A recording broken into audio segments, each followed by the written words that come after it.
அன்பு நண்பர்கள் அனைவருக்கும் வணக்கம். வாழ்க வையகம், வாழ்க வளமுடன். எல்லா புகழும் ஆண்டாளுக்கே, நரசிம்மன் திருவடிகளே சரணம். ஸ்ரீமத்த விஷ்ணு சித்தாரிய மனோநந்தன ஹெதவே நந்தநந்தன சுந்தரி கோதாய நித்தியமங்கலம். தென்னாடுடைய சிவனை போற்றி, எந்நாட்டிற்கும் இறைவா போற்றி. முதல் விஷயம், நேற்று என்னை சந்தித்த ஒரு மனிதர், அவர் ஹிந்து கிடையாது, பிற மதத்தை சேர்ந்தவர், ரொம்ப நல்ல மனிதர். அவர் என்கிட்ட ஒரு கேள்வி கேட்டார். சொக்கலிங்கம், உனக்கு நீ தெரிஞ்சோ தெரியாமலே இன்றைக்கி ஒரு நல்ல பொசிஷனில் இருக்க, உனக்கு எல்லா ஜாதி மக்களும் எல்லா மதத்தை சேர்ந்தவர்களும் உனக்கு ஃபாலோவராக இருக்காங்க, அப்போ நீ விஸ்வ இந்து பரிஷத்தில் பொறுப்பில் இருக்கிய அப்படின்னும்போது அது தவறாக தெரியலையா அப்படின்னு ஒரு கேள்வி கேட்டார்.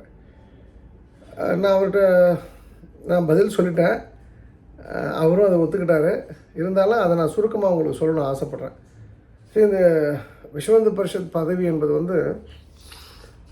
அது என்னை தேடி வந்தது. நான் போய் யாரையும் பிடிச்சி நான் என்னை தலைவராக்குங்க அப்படிலாம் நான் கேட்கல. ரெண்டாவது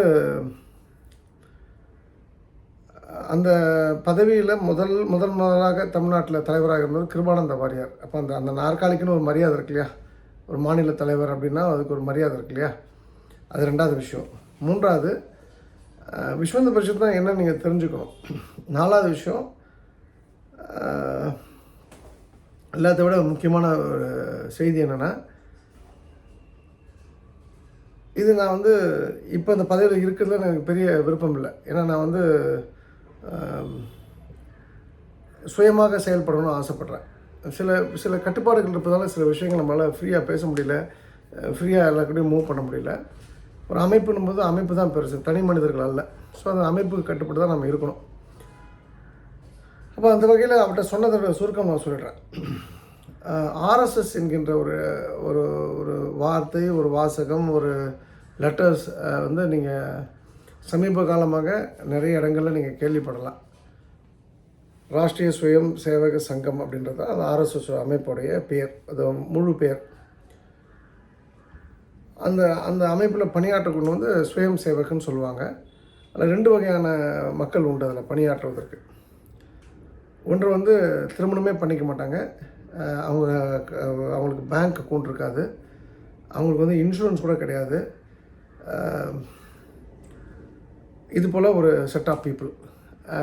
இன்னொரு செட் ஆஃப் பீப்புள் கல்யாணம் ஆகாமல் கூட ஃபுல் டைமாக ஒர்க் பண்ணலாம். ஃபஸ்ட்டு நான் சொன்னது பிரச்சாரக்குன்னு சொல்லுவாங்க. செகண்ட் ரெண்டாக பிரிச்சுக்கலாம். பிரம்மச்சரியம் இருக்கவங்க அரசு 3 நேர ஊழியராக இல்லாமல் கூட வேலை பார்க்கலாம். கல்யாணம் ஆகியும் அதில் பொறுப்பெடுத்து வேலை பார்க்கலாம். இந்த ஆர்எஸ்எஸ் அமைப்பு அப்படின்றது ஒரு தாய் கழகம். அந்த அமைப்புக்கு கீழே 38 டிபார்ட்மெண்ட் இருக்குது. நான் எல்லாத்தையும் சொன்னால் நமக்கு வீடியோ டைம் பத்தாது. உதாரணத்துக்கு நான் சொல்கிறேன். இப்போது ரிலீஜியஸ், அதாவது மதம் சார்ந்த விஷயங்கள், இந்து மதம் சார்ந்த விஷயங்கள் என்னெல்லாம் இருக்கும், கோவில், அப்புறம் சன்னியாசிகள், சாதுக்கள், பசு, பெண் பாதுகாப்பு, இது போல் 5 விஷயங்களை ஹேண்டில் பண்ணும். எது ஹேண்டில் பண்ணணும்னா விஸ்வ இந்து பரிஷத்தை ஹேண்டில் பண்ணும். அதே போல் தமிழ்நாட்டில் மட்டும் இந்து முன்னணின்னு ஒரு அமைப்பு உண்டு. அது வேற ஒரு காரணத்துக்காக இன்னும் அக்ரெசிவாக ஒர்க் பண்ணுன்றதுக்காக அந்த அமைப்பு உருவாக்கப்பட்டது. ஸோ இது ரெண்டுமே ரிலீஜியஸ் விங், இந்து முன்னணியும் ஆகட்டும், விஸ்வ இந்து பரிஷத் ஆகட்டும். இதே போல் படிப்பு அப்படின்னு வச்சுங்க. இப்போ நிறைய நீங்கள் கிறிஸ்துவ எஜுகேஷன் சிஸ்டத்தை பார்த்துருக்கலாம், ஸ்கூல் காலேஜஸ்ஸு, அப்புறம் இஸ்லாமியர் நடத்தக்கூடிய ஸ்கூல் காலேஜ் பார்த்துக்கலாம். அதே போல் ஹிந்து சொசைட்டி அப்படின்னு ஒரு விஷயத்தை உருவாக்கி நிறைய ஸ்கூல்ஸ் அண்ட் காலேஜஸை தமிழ்நாடு முழுக்க, இந்தியா முழுக்க நடத்திட்டுருக்காங்க. அந்த அமைப்புக்கு பேர் வித்யா பாரதி. அப்போ ஆர்எஸ்எஸ்ன்றது தாய் கழகம். அந்த தாய் கழகத்துக்கு கீழே 38 டிபார்ட்மெண்ட்டு.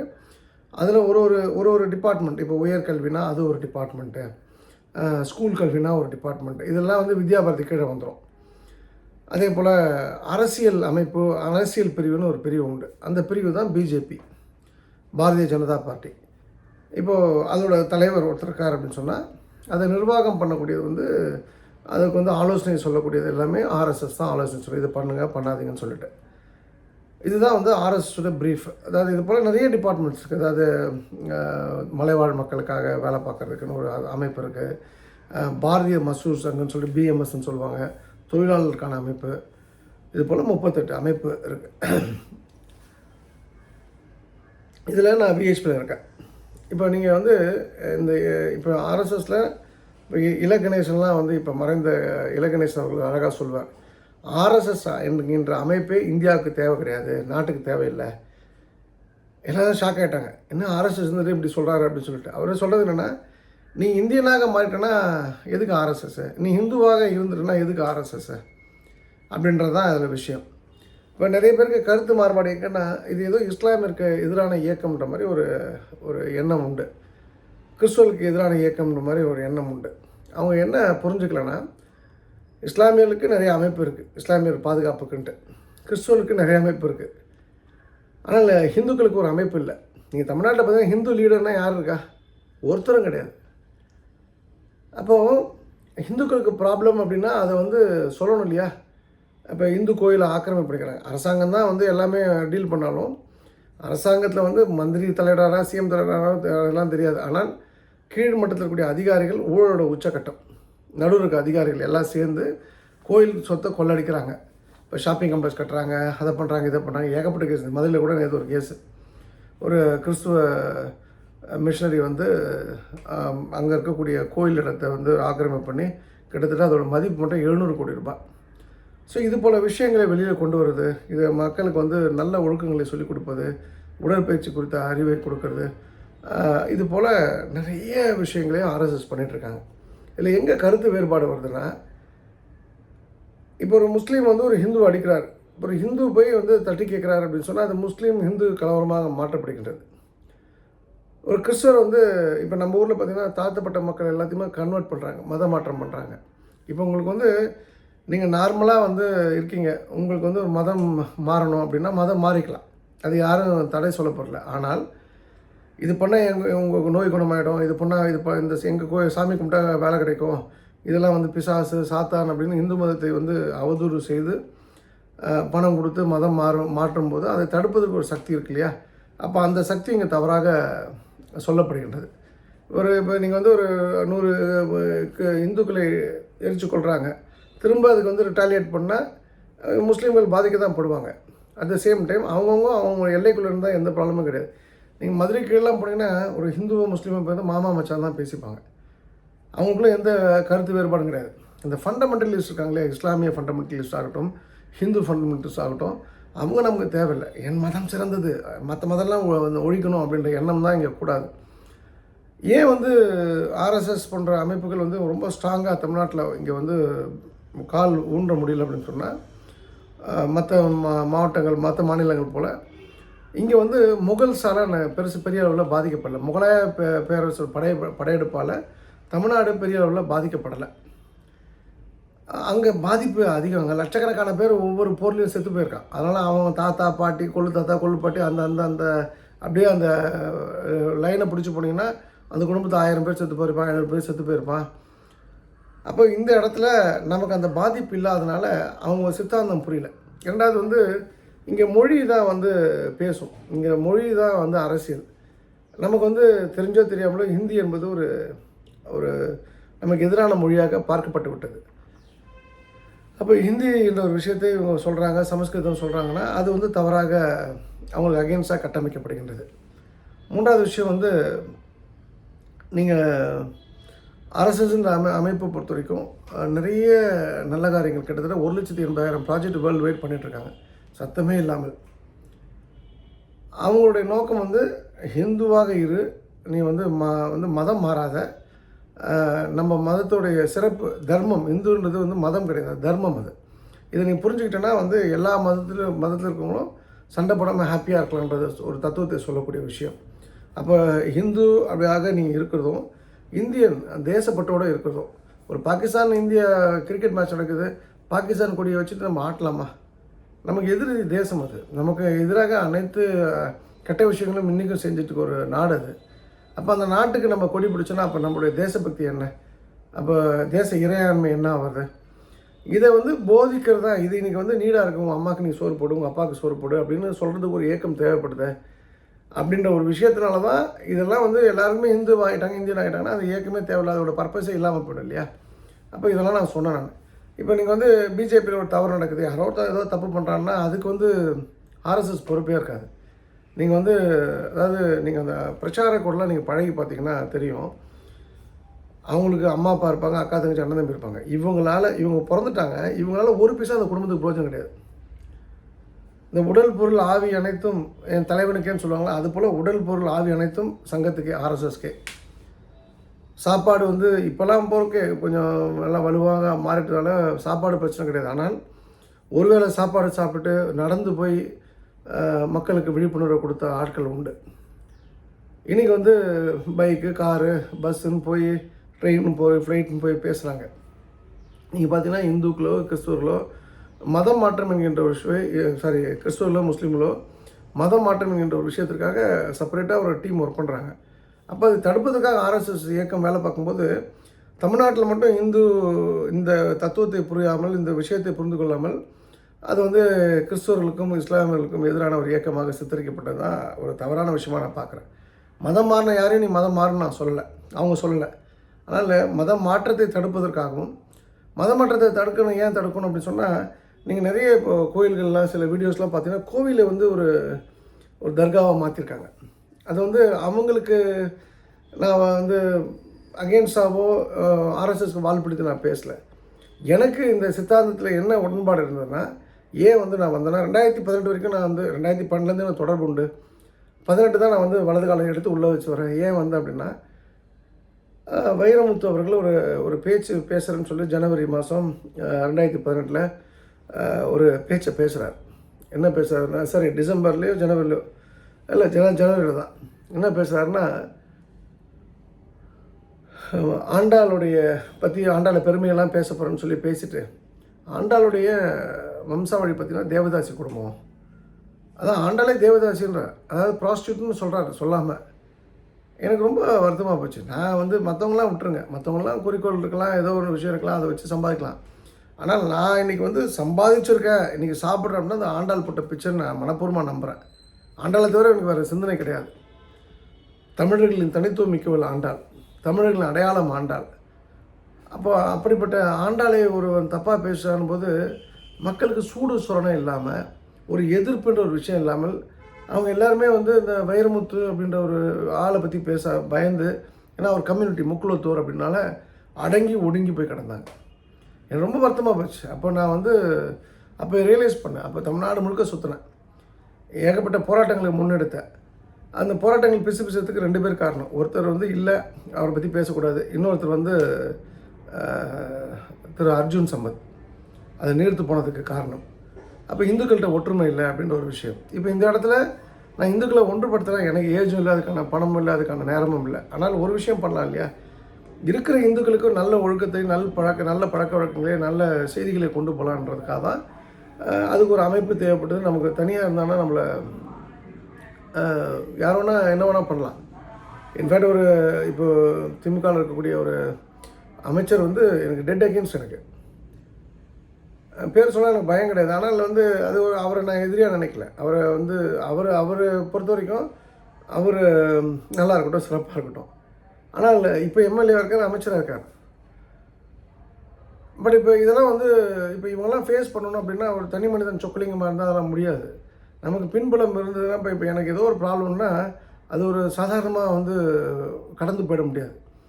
அது வந்து கவர்னர்லேருந்து, ஹெட் ஆஃப் பிஜேபியிலேருந்து, சென்ட்ரல் கவர்மெண்ட்லேருந்து, பிரைம் மினிஸ்டர் வரைக்கும் எஸ்கலேட் ஆகக்கூடிய விஷயம். இது சாதாரண விஷயம் கிடையாது. அவங்க வந்து எல்லாருமே தலைவரோ தொண்டனோ எல்லாருமே ஒன்றா பார்க்கக்கூடிய ஒரு அமைப்பு அது. ஸோ இப்போ எனக்கு அந்த அமைப்பு தேவைப்பட்டது. கரெக்டாக அவங்க ஆல் இண்டியா ட்ரஸ்டின்னு ஒரு பொறுப்பை கொடுக்குறாங்க.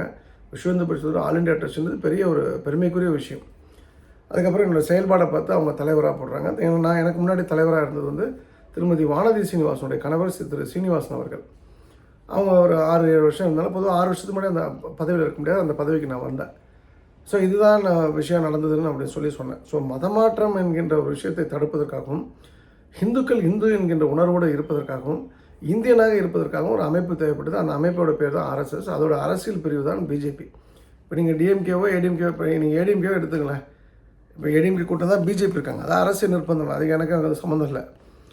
இப்போ திருப்பரங்குன்றத்தை தீபம் ஏற்றணும் இவர் சொல்லிட்டார், ஜட்ஜு ஆர்டர் கொடுத்துட்டார், ஏற்ற மாட்டேன்றது திமுக ஸ்டாண்டு. ஏன் அந்த ஸ்டாண்டுன்னா முஸ்லீம்ஸ்லாம் ஓட்டு கன்சால்டேட் பண்ணுறதுக்காக பண்ணிட்டாங்க. இந்துக்கள் எல்லாம் யுனைட் ஆகி அதுக்கு வந்து அகேன்ஸ்டாக இருக்கணும். ஒரு நாயும் வந்து வாயை திறக்கல, அவங்க கதையை விடுங்க. ரெண்டாவது ஏடிஎம்கே சொல்லணும் இல்லையா, எடப்பாடி சொல்லலை, நாங்கள் ஆட்சிக்கு வந்தால் தீபம் ஏற்றுவோம் முதலாக அப்படின்னு சொல்ல மாட்டாங்க. ஏன்னா இன்றைக்கி வந்து நிர்பந்தம் காரணமாக பிஜேபியோடு இருக்காங்க. நாளைக்கு பிஜேபியோடு இருக்கிறதுக்கு வாய்ப்புகள் இல்லாமல் போயிடலாம். அப்போ நமக்கு எதாவது அரசியல் பண்ணுறதுக்கு வந்து நம்ம சொன்னதை மாற்றி சொல்ல முடியாதுக்காக ரொம்ப ரொம்ப ட்ரிக்கிஷாக ஹேண்டில் பண்ணுறாங்க. அப்போ திமுக அதிமுகவும் முஸ்லீமும் கிறிஸ்டின் அப்பீஸ் பண்ணுறதுக்காக, அவங்கள வந்து மகிழ்ச்சி பண்ணுறதுக்காக ஒரு அரசியல் பண்ணுற இடத்துல இந்துக்களுக்கான ஒரு இயக்கம், இந்துக்களுக்கான ஒரு அமைப்புன்னு போது பிஜேபி அங்கே பிச்சிங் பண்ணுறாங்க. இதுதான் வந்து இதோடைய பேக்ரவுண்ட் ஆஃப் த ஸ்டோரி. நான் திரும்பவும் சொல்கிறேன், நான் வந்து ஒரு ஒரு அமைப்போட மாநில தலைவராக இருந்தாலும் நான் இப்போவும் என்னுடைய சேனலில் வந்து இவனுக்கு ஓட்டு போட அவனுக்கு ஓட்டு போட நான் சொல்ல மாட்டேன். ஏன்னா அது வந்து எனக்கு அது தவறு. ஏன்னா ஒருத்தருக்கும் ஒரு வெறுப்பு இருக்கலாம். இப்போ காலை கூட நம்ம 3 பேர் பார்க்க வந்தாங்க, ஒரு ஹஸ்பண்ட் ஒய்ஃபு, இன்னொருத்தர் தனி மனிதர். சார் என்ன சார் ஏடிஎம்கே ஜெயிச்சிருமா சார்? அவர் வன்னியர் சமுதாயத்தை சேர்ந்தவர். அப்போ நான் சொன்னேன், உங்கள் சமுதாயமே 80-20 30-70ன்னு பிரிஞ்சிருக்கு. ஒருத்தர் வந்து பெரியவருக்கு 30%, சின்னவருக்கு 70%னா 100 ஓட்டு இடத்துலேயே அவங்க வந்து தோக்கடிக்கப்படுறாங்க. அப்போ 70 ஓட்டு இருந்தோன்னா நிச்சயமாக தோக்கடிக்கப்படுவாங்க. விஜயகாந்த் ஒய்ஃப் ஒரு பக்கம் இருக்காங்க, அவங்க ஒரு டிசிஷன் மேக்கர், திருமதி பிரேமலதா விஜயகாந்த். விடுதலை சிறுத்தைகள் வந்து டிஎம்கேவோட இருக்காங்க. காங்கிரஸ் போனி ஆகாத ஒரு கட்சி, அது ஒரு 2 பாக்கெட்டில் இருக்காங்க. கன்னியாகுமரியிலையும், கன்னியாகுமரி திருச்சி தென்காசி, திருநெல்வேலி தென்காசி, சோழ மண்டலம், தஞ்சாவூர் பெல்ட், காங்கிரஸ் கொஞ்சம் ஸ்ட்ராங் பெல்ட்டு. ஏற்கனவே எம்பியாக இருந்தாலும் கொஞ்சம் ஓட் பேங்க் வந்து கோயம்புத்தூர் உண்டு. மற்றபடி காங்கிரஸுக்கு ஒரு பெரிய செல்வாக்கெல்லாம் கிடையாது. அதனால் டிஎம்கேயோட பெரிய ஸ்ட்ராங் ஹோல்டு வந்து விடுதலை சிறுத்தைகள். அப்போ இவங்கெல்லாம் கூட்டம்லாம் பார்க்கும்போது நான் என்னுடைய கணிப்பு என்னென்னா 100-100லேருந்து 110 தொகுதி வந்து டிஎம்கே எவ்வளோ சீட் ஜெயிப்பாங்கன்னு தெரியாது. ஆனால் அந்த ஜெயிக்கிற 100லேருந்து 110 தொகுதிக்குள்ளே அவங்களோட வாக்கு வித்தியாசம் மட்டும், எதிரில் இருக்கவங்களோட வாக்கு வித்தியாசம் 1 லட்சம் ஓட்டு வித்தியாசம் இருக்கும் அப்படின்னு ஒரு விஷயத்தை நான் சொன்னேன் அந்த வந்தவங்ககிட்ட, இன்றைக்கி காலையில் என்கிட்ட பேசினவங்ககிட்ட. 2வது இடத்துக்கு தான் போட்டி. இது விஜய்க்கும் அதிமுகவுக்கும் கடுமையான போட்டி இருக்குது. ஏடிஎம்கேயோட ஓட் பேங்க் வந்து 12லேருந்து 15%க்குள்ளே சுருக்கப்படலாம் அப்படின்ற ஒரு விஷயம் சொன்னேன். இப்போ அன்புமணி ராமதாஸ் இருக்கிறதுனால தருமபுரி, கிருஷ்ணகிரி, சேலம் கொஞ்சம் பெட்டர் பெர்ஃபார்மன்ஸ் இருக்கும். இது எப்படி டிஎம்கே டேக்கிள் பண்ண போகிறாங்கன்னு எனக்கு தெரியல. ஏன் டெஃபினட்டாக 1000 இவன் 1000 கொடுத்தா அவனும் 1000 கொடுப்பான். மக்கள்லாம் வந்து 1000 கொடுத்து அவன் 1000 கொடுத்தாலும் கொடுக்குறவனுக்கு ஓட்டு போடாதீங்கன்றதான் நான் மெசேஜ். இதுதான் நான் எல்லாருக்கும் சொல்கிறது. அப்போ இந்த விஷயத்தெல்லாம் வந்து அவங்கள்ட்ட நான் சொன்னேன். இது என்னோடய ஆசை கிடையாது. எனக்கு வந்து இவங்க வரணும் அவங்க வரலாம் கிடையாது. இதுதான் வந்து நிதர்சனம்.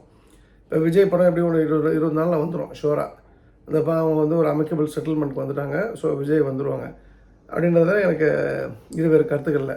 விஜய் வந்து ஒரு நல்ல மனிதராக இருந்தாங்கன்னா நம்ம வாக்களிக்கலாம். அவர் வந்து ஒரு சினிமாக்காராக தான் இன்றைக்கும் இருக்கார். அவர் ஒரு பொலிட்டிஷியனாக மாறல, ஒரு மக்களுக்கான ஒரு தலைவனாக அவர் வரல. எடப்பாடியை பொறுத்த வரைக்கும் அவர் தன்னை ஒரு பாதி எம்ஜிஆராகவும் பாதி ஜெயலலிதாவும் நினச்சிட்ருக்காரு. இப்போ சிஎம் ஸ்டாலின் இருக்காருன்னா அவருக்கு வந்து நடைமுறை மக்களுடைய பிரச்சனைகள் புரியல. எல்லாத்துக்கும் ஃப்ரீயான்னு கொடுத்துட்டா நீங்கள் போகிற பக்கம் பார்த்தா 30 லட்சம் கோடி ஆயிரம் போல் இருக்கு இவங்க பண்ணுற கூத்துக்கு. அப்போ இவன் நான் ஃப்ரீ தரேன்னா நானும் நான் ஒரு டிவி தரேன்னா நான் டிவிக்கு ஃப்ரிட்ஜ் கொடுக்குற அளவுக்கு தான் இன்றைக்கி 2 பேரோட அரசியல் இருக்குது. ஸோ இதெல்லாம் வந்து கட்டுப்படுத்தணும் அப்படின்னா அட்லீஸ்ட் வந்து பணம் கொடுக்கணுக்கு ஓட்டு போடாதீங்க. அதே போல் நம்பர் 2 நல்ல ஆட்களுக்கு ஓட்டு போடுகின்ற ஒரு செய்தியை தான் நான் வந்து அந்த நபர்கிட்ட சொன்னேன். நான் நீங்களும் வந்து இந்த ஆர்எஸ்எஸ்ன்ற அமைப்பை பொறுத்த வரைக்கும் இந்த விஷயத்தை புரிஞ்சுங்க. அதாவது ஒரு கிட்டத்தட்ட ஒரு 5000லேருந்து 10,000 பேர் பிரச்சாரக்கு வேலை பார்க்குறாங்க அப்படின்னு சொன்னால் அவங்களுக்கு பொண்டாட்டி பிள்ளைங்கள் கிடையாது, அம்மா அப்பா கிடையாது, அவங்களுக்கு எதாவது உடல்நிலை ப்ராப்ளம்னா அந்த ஆர்எஸ்எஸ்ஸே பார்த்துக்கும். பேங்க் அக்கௌண்ட் கிடையாது, இன்சூரன்ஸ் கிடையாது. இன்சூரன்ஸ் போட்டால் கூட அந்த இவர் செத்து போயிட்டாரு, அந்த பணம் அந்த குடும்பத்துக்கு போன்றோம் அப்படின்ற ஒரு எண்ணத்துக்காக கூட அவங்க வேலை பார்க்கக்கூடாதுன்ற அளவுக்கு பண விஷயத்தில் அவங்க தெளிவாக இருக்காங்க. இப்படிப்பட்ட ஒரு அமைப்பு நமக்கு தேவையா அப்படின்னு கேட்டால் எதிர்காலத்தில் இருக்கக்கூடாதுன்றது தான் வந்து இலகணேசன் ஐயா அவருடைய பதில். அதே தான் நானும் மொழிமொழிகிறேன். அப்போது இந்துக்களாக இருங்க. நம்பர் 2 இந்தியனாக இருங்க, தேசப்பட்டோடு இருங்க.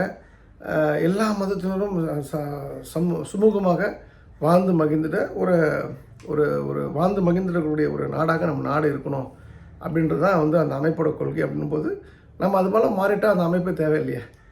ஸோ அது போல் மாறணும். ஸோ திரும்பவும் சொல்கிறேன், நான் கிறிஸ்துவ பள்ளியில் படித்தேன். எனக்கு கிறிஸ்துவ நண்பர்கள் நிறைய பேர் உண்டு.